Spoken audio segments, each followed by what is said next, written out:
अंध वयाच्या 10व्या वर्षापासून आलाय आणि साहित्य मी शिकलेली बाई नाही आहे. मराठी 4थी जेमतेम केलेली बाई आहे. याच इथंच विद्यापीठ आहे. कोल्हापूरला विद्यापीठात होते. इथं पण शिवाजी पार्क जवळच शाळा आहे, मला नाव आता लक्षात नाही आहे. बालमोहन विद्या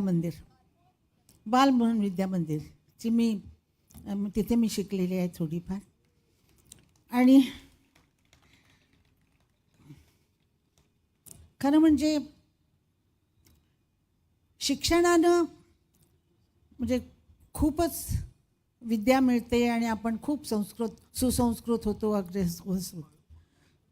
पण मला असं वाटतं की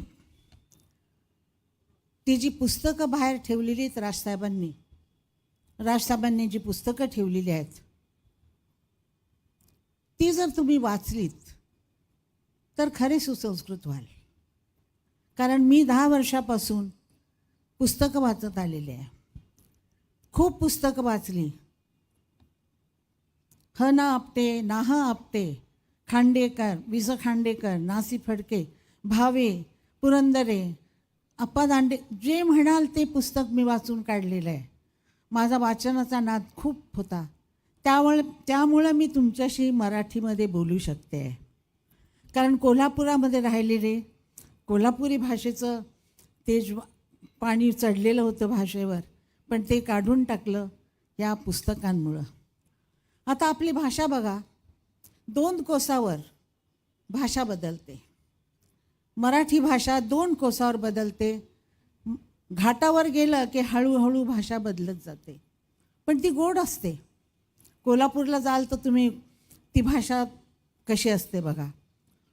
काय र कुठं चालल्या तर आता या की इकडं चहा प्या की, काही व्हायचं भाकर तुकडा खाऊन जा की, 4-7 कोर खाल्लं तर काय होतंय तू बसले, अशी भाषा असते.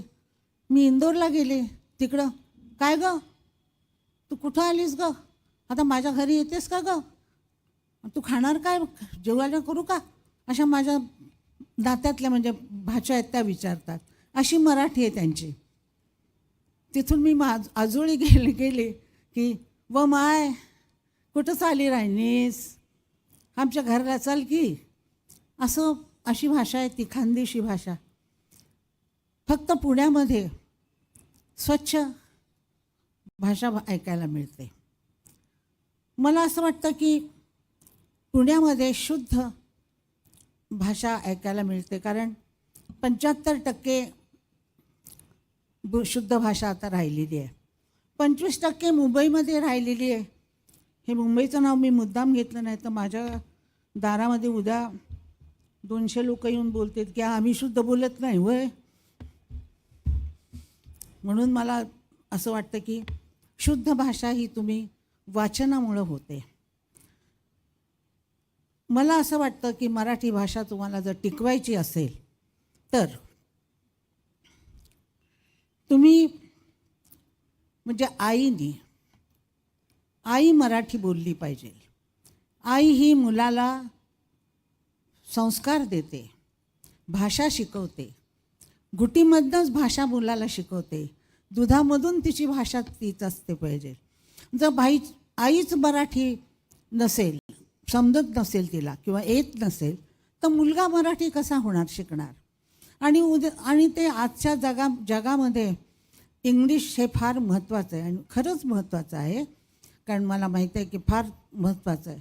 पण आपली मातृभाषा ठेवूनही इंग्लिश शिकलं पाहिजे, तर मातृभाषा तर येऊच शकेल ना आईनं बोलली तर.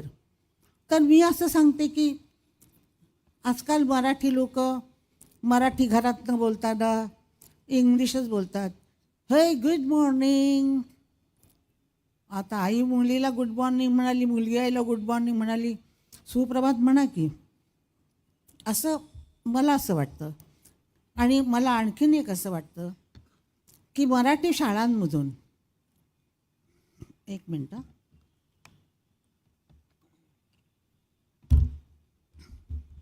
मराठी शाळांमधून 1 तास मराठी पुस्तक चांगलं म्हणजे छत्रपती शिवाजी महाराजांचं चरित्र 1 पान रोज वाचायचं असं करावं मला असं वाटतं. आणि ते पुस्तक आईकडं पण पोचलं करायला पाहिजे, कारण आईनं पण वाचलं पाहिजे की आपला इतिहास, खरा इतिहास काय आहे, इंग्लिशांनी लिहिलेला नाही, आपला खरा इतिहास जो पुरंदरेंनी वगैरे लिहिलेला आहे तसा इतिहास वाचला पाहिजे. माझ्या मागं इतकी शिकलेली माणसं बसलेली आहेत, सगळे पेपरचे लोक आहेत, सगळे ॲक्टर लोक इतके शिकलेले आहेत. मला का बोलवलं हेच मला कळलेलं नाही इथं, पण आता ते आले आहे तर मला ही कविता कोणी लिहिलेली आहे ते मला माहीत नाही, त्याचं नाव नाही आहे, पण ती कविता बघा कशी आहे. जेव्हा मी नसेन तेव्हाही असेन, जेव्हा मी नसेन तेव्हाही असेन, तुझ्या पापणीच्या अवघडलेल्या एका थेंबामध्ये, आणि आजच्या सारखीच तेव्हाही हसेन आणि म्हणेन अजून मी अवघडलेली. छान आहे ना कविता? ही गुलजारींनी लिहिलेली असं वाटतं की नाही?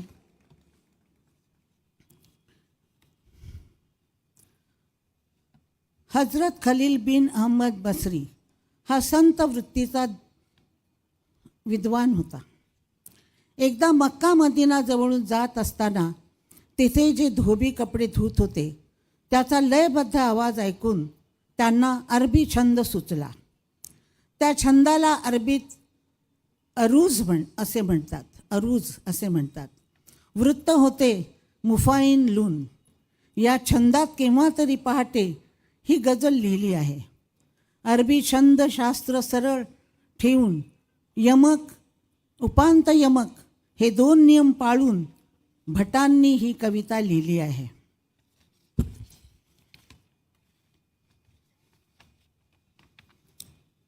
अरबी गजलाच्या तोडीची लिहिली आहे. अभिजात मराठीचे हे खास सौंदर्य आहे. ही अरबी वृत्त, छंद, रदीब, काफिया हे नियम पाळून अरबीपेक्षाही उत्कृष्ट गजल निर्माण केलेली आहे. अभिजात मराठीचे अभिजात्व आहे. मी तुम्हाला ही गजल कविता सगळ्यांनी म्हटल्या, फार सुंदर कविता म्हटलेल्या, तेव्हा मी तुम्हाला ही गझल म्हणून दाखवते. म्हणून म्हणजे बोलून दाखवते, कारण राजसाहेबांनी मला सांगितलं होतं की गायचं नाही बिलकुल, फक्त बोलायचं आहे.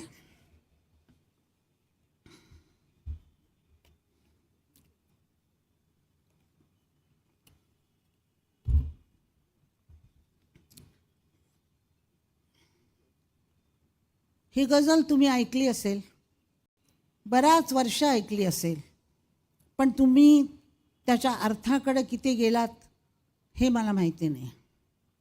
सगळेच लोक कवितेचा अर्थ शोधत बसत नाहीत, आवाजावर और गाण्यावर निघून जातात. केव्हा तरी पहाटे उलटून रात गेली, केव्हा तरी पहाटे उलटून रात गेली, मिटले चुकून डोळे हरवून रात गेली. सांगू तरी कसे मी वय कोवळे उन्हाचे, सांगू तरी कसे मी वय कोवळे उन्हाचे, उसवून श्वास माझा, उसवून श्वास माझा, फसवून फसवून रात गेली, केव्हा तरी पहाटे उरले उरात काही आवाज चांदण्यांचे, उरले उरात काही आवाज चांदण्यांचे, आकाश तारकांचे उचलून रात गेली. अजूनी सुगंध येई दुलईस मोगरीचा, अजूनी सुगंध येई दुलईस मोगरीचा, गजरा कसा फुलांचा विसरून रात गेली. अजूनी कुशीत नाही ती चंद्रकोर माझी, अजूनी कुशीत नाही ती चंद्रकोर माझी, हलकेच कूस माझी बदलून रात गेली. केव्हा तरी पहाटे उलटून रात गेली. स्मरल्या मला न तेव्हा, स्मरल्या मला न तेव्हा, माझ्याच गीत पंक्ती स्मरल्या मला ना तेव्हाच गीत पंक्ती. मग ओळ शेवटाची सुचवून रात गेली. मग ओळ शेवटाची सुचवून रात गेली. केव्हा तरी पहाटे. मराठी भाषा इतकी लवचिक आहे, इतकी गोड आहे. मधाचा थेंब जसा कानात पडावा तसा तो ओघळत ओघळत हृदयापर्यंत जाऊन पोचतो, अशी ही भाषा आहे. या भाषेला दुधारी तलवार पण आहे आणि या भाषेचं अवधान जर नाही ठेवलं तर कुठला कुठे अर्थ निघून जातो आणि व ऱ्हस्व दीर्घ सगळं बघावं लागतं.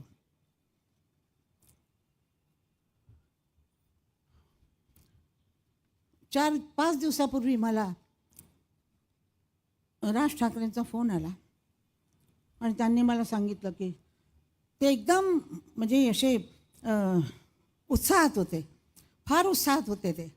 आणि ते मला म्हणाले की आशात आहे. म्हटलं काय? त्यांचा तो आवाज ना एकदम खोगरा आणि घरघरीचा तो ठाकरे आवाज. त्या आवाजात त्यांनी म्हटलं, आशाताई मला तुम्ही 27 तारखेला काही झालं तरी संध्याकाळी 6 वाजता हव्यात. 60 वर्ष उशीर झाला बरं का.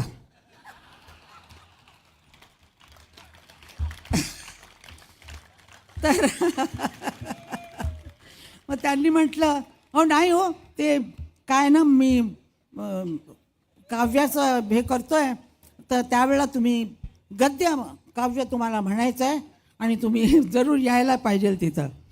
बरं म्हटलं मी येते. मी आजारी होते तरीसुद्धा मी म्हटलं राजसाहेबांना नाही कसं म्हणायचं. ज्या माणसांनी माझ्या बंगल्यामध्ये एका दिवसात एवढी मोठी शिवाची पिंडी आणून बसवली, त्या माणसाला मी काय नाही म्हणू. ज्या माणसांनी कुठं जेवण मिळत नसताना 15 मासे एवढे मोठे मोठे पॉपलेट माझ्याकडे पाठवून दिले, त्याला मी काय नाही म्हणू. तो दोस्त आहे आणि दोस्ताला कोणी नाही म्हणतं का? नाही. तसे ते दोस्त आहेत माझे. त्यामुळं मी आज इथं आहे. माझी तब्येत बरी नाही आहे तरीसुद्धा मी आलेले आहे. आणि मला असं वाटतं की त्यांनी मला चुकून इथं बोलवलेलं असावं घाईघाईमध्ये. नमस्कार. जय हिंद, जय महाराष्ट्र, जय महाराष्ट्र.